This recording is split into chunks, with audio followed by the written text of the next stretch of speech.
सुनाओ ब्रैडकॉम ग्रुप आप देखिए 19.67 पर क्लोजिंग हुई है एंड यहाँ पर वर्ल्ड के अंदर वर्ल्ड रेटिंग यहाँ पर निकल कर आई है ब्रैडकॉम ग्रुप की 114th नंबर यहाँ पर ब्रैडकॉम ग्रुप का आता है। Hi this is Dev and watch it diary. Stock नीचे जा रहा है बट डरिए मत, रीजंस छांटना ये आपका काम है। स्टॉक गिरना क्या आप उसको रोक लेंगे क्या? एंड मैंने कल आपको बताया था कि RSI एक बड़ा फैक्टर है। बड़ा फैक्टर आज समझ में आ रहा है क्योंकि आज सेकेंड डे है ना, तो यहां पर ना चीजें निकल कर आई ओवरबाउट, बहुत बहुत हाईली ओवरबाउट ये स्टॉक था। हाईली मतलब आप अंदाजा नहीं लगा सकते। अब आप कहेंगे बॉस हाईली ओवरबाउट कैसे हो गया? कल तो लिस्टिंग हुई है, 100% की जो लिस्टिंग गेन मिले ना, 10 रुपए 28 पैसे वाला आपका डबल के ऊपर देखने को मिला है। ये आपका लिस्टिंग गेन्स है, ये कुछ कहता नहीं है क्या? तो वही आप समझिए, मैं अभी आता हूं उस पर। बट यहाँ पर ब्रैडकॉम ग्रुप ने यहाँ पर सिग्निफिकेंट ग्लोबल रैंकिंग यहाँ पर इंप्रूव कर दी है। एंड यहाँ पर अगर आप देखेंगे पिक्सेलेट सेलर ट्रस्ट इंडेक्स है, जो कि बहुत सारी कंपनियां हैं, चाहे वो यूएस की हो, मैं अभी देखकर आया हूँ उस साइट को। तो यहाँ पर हम ऑलरेडी बहुत कम से कम 2-3 साल पहले हम लोग ये देख चुके हैं, आज का नहीं है। बट यहाँ पर ब्रैडकॉम ग्रुप हमें बता रहा है कि भाई पिक्सेलेट सेलर ट्रस्ट इंडेक्स जो है वो आप देखिए, वहां पर हमारी रैंकिंग निकल कर आ रही है। ब्रैडकॉम ग्रुप का यहाँ पर जो अगर आप देखेंगे रैंकिंग, तो चाइना के अंदर 6th यहाँ पर ना आपको देखने को मिलता है। ये मोबाइल SSP कैटेगरी की बात करें, जो मोबाइल्स में आपका एडवर्टाइज चलता है ना, उसका मैं बात कर रहा हूँ, वो आपके सामने यहाँ पर ना बता रहे हैं कंट्री लेवल मार्केट शेयर। तो वो उस हिसाब से देखिए 10th में यहाँ पर ना पोजीशन है Spain, 14th Ireland, 14th Japan, 15th यहाँ पर ना आपको फ्रांस एंड 17th यहाँ पर ना स्विट्जरलैंड में देखने को मिलती है।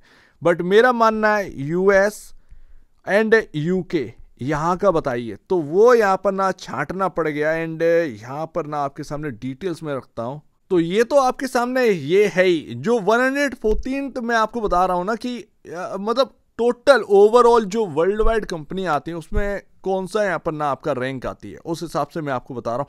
बट यहाँ पर ब्रैडकॉम ग्रुप जो है ना, ये आपका बता रहा है कि ब्रैडकॉम ग्रुप US के अंदर किस तरीके की रैंकिंग है। ब्रैडकॉम ग्रुप के अंदर की बात, मतलब ये किस तरीके की रैंकिंग रखता है। पूरा कंपनियों में रैंकिंग 114th है, वो मैं अभी आता हूँ। US के अंदर ना आपका 114th यहाँ पर ना रैंक है, कनाडा में 90 एंड UK में 85th। ये आपके सामने रैंकिंग देखने को मिलती है। बाकी सब इंपॉर्टेंट है। जर्मनी में यहाँ पर ना 76 है, ये टॉप है, ये टॉप है। यहां से ना आपका मोटा पैसा यहाँ पर जो आपका सेल्स है, वो बड़ी सेल्स, महंगी सेल्स यहां से मिलती है।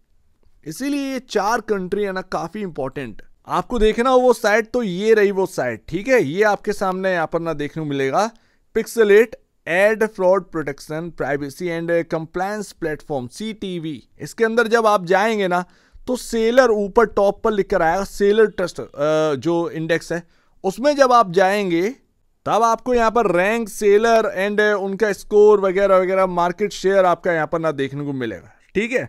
तो उस हिसाब से देखिएगा, उसमें बहुत सारी कंपनियां आ जाएंगी, जैसे कि आपका ट्रेडेक्स हुआ, आपका क्रीटो, ये सब यहाँ पर ना कंपनी है जो कि US के अंदर लिस्टेड है, वो भी मिलेंगी आपको। वर्ल्ड वाइड मतलब कंपनियां देखने को मिलती है। उसमें जो देखेंगे कंपनियों के हिसाब से, तो 114th रैंक यहाँ पर ब्रैडकॉम ग्रुप की देखने को मिलती है। बाकी बॉस आ जाओ, जो स्टॉक टूट रहा है अभी, ये अभी और टूट सकता है।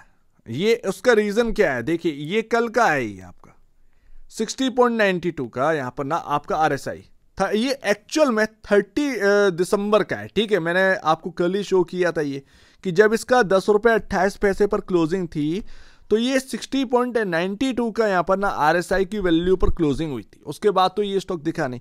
जब 100% है यहाँ पर ना आपका ओपन हुआ ना ऊपर, वो शायद स्लाइड मिस है, मैं आपको दिखा नहीं पा रहा हूँ क्योंकि वो वीडियो क्लोज करनी पड़ेगी। तो मैं आपको बता दे रहा हूँ जो उसमें लिखा हुआ था। अभी करंट का, आज का यहाँ पर ना कल जो ओपनिंग हुई, उसके बाद जो क्लोजिंग हुई है ना, उसके बाद का जो RSI का लेवल पता है कितना क्लोजिंग हुए? 86। ये क्लोजिंग है। तो आप ये क्लोजिंग का ये वैल्यू है, कल की जो क्लोजिंग हुई है उसका वैल्यू है ये 86। अभी 86 से आज 5% और टूटा है ना, तो वो 86 के नीचे गया होगा।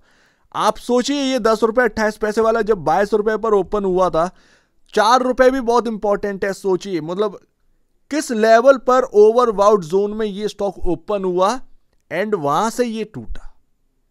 तो ये एक वैलिड रीजन, मतलब अगर आप छांटेंगे कि क्या रीजन रहा होगा, एक वैलिड रीजन तो आपके सामने ये है कि भाई स्टॉक हाईली ओवरबाउट था। वही बात कह रहा हूं कि रिकवरी इतना आसान नहीं होती। एंड जिस तरीके के मैं आपको बताऊं ना, सच बात बताऊं, टाइम जो है ना वो बहुत कीमती होता है। एंड कोई कुछ भी बोलता रहे कंपनी ऐसी है वैसी है, कंपनी के अंदर वास्तव में अगर दम है, जिस तरीके के यहाँ पर मार्केट शेयर से यहाँ पर ना पता चल रहा है पिक्सेलेट से, वर्ल्ड रैंकिंग पता चल रही है कि 114th यहाँ पर ना रैंक है।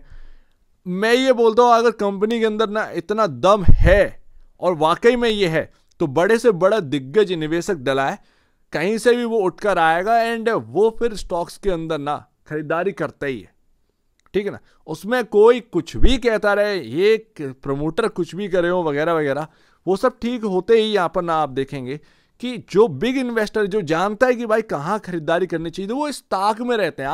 आप और हम सोच भी नहीं सकते कि वो किस लेवल का यहाँ पर ना एक थिंकिंग रखते हैं, ठीक है ना। तो वो सबको पता रहता है कि ये फलाना कंपनी ये इस मार्केट में लिस्ट है, ये फलाना कंपनी की बहुत चीपर वैल्यू है, ये फलाना कंपनी तो यहां पर ना बाई करना चाहिए। सीधी सी बात ये है। एंड लास्ट तो मैटर ऑफ टाइम जब सारी चीजें सही होंगी, मैं आपको बता रहा हूं ना 3.0 ये सब कुछ सही करने के लिए, जो इमेज आपका ना बिल्कुल जीरो रह गया उसको हीरो करने का, एंड वो आप तभी कर सकते हैं जब ऑडिटर आए, ठीक है ना।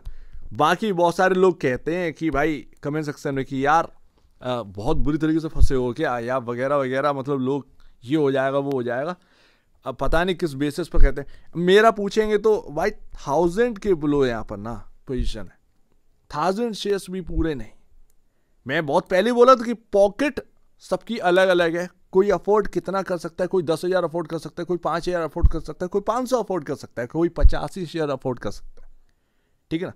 तो वही मैं आपको बता रहा हूं ना, अपनी अपनी पॉकेट है, उस हिसाब से लोग चलते हैं। बट यहां पर ना आपके पास एक वैलिड रीजन है।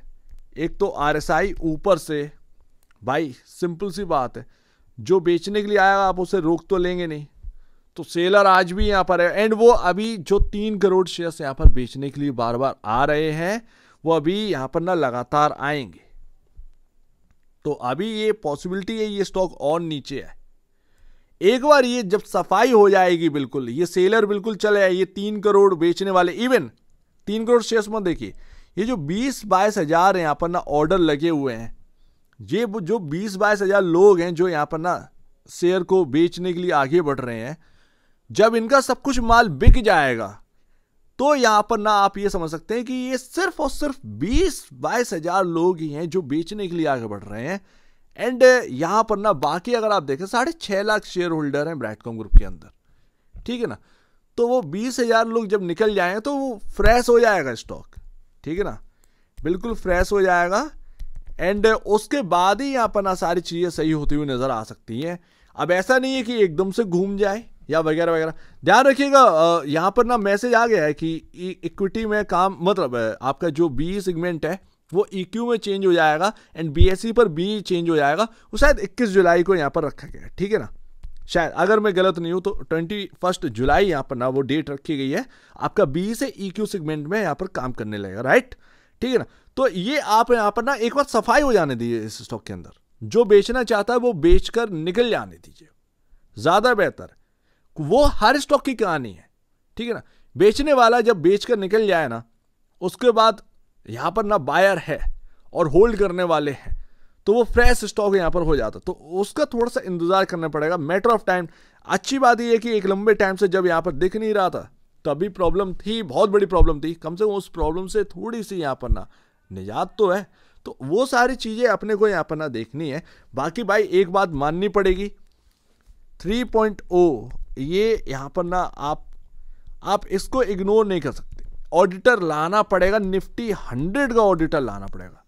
यार वर्ल्ड में 114th रैंक है, क्या आप निफ्टी 100 का ऑडिटर नहीं ला सकते क्या? आप मतलब जिसकी मैंने अभी ना आपके सामने एक कुछ स्टॉक्स यहाँ पर ना डिस्कस करे थे बहुत पहले, उनका ऑडिटर, वो बहुत छोटी कंपनी, मामूली कंपनी थी, उसका ऑडिटर डेलॉयट था, टॉप 4 ऑडिटर में से एक उनके पास था।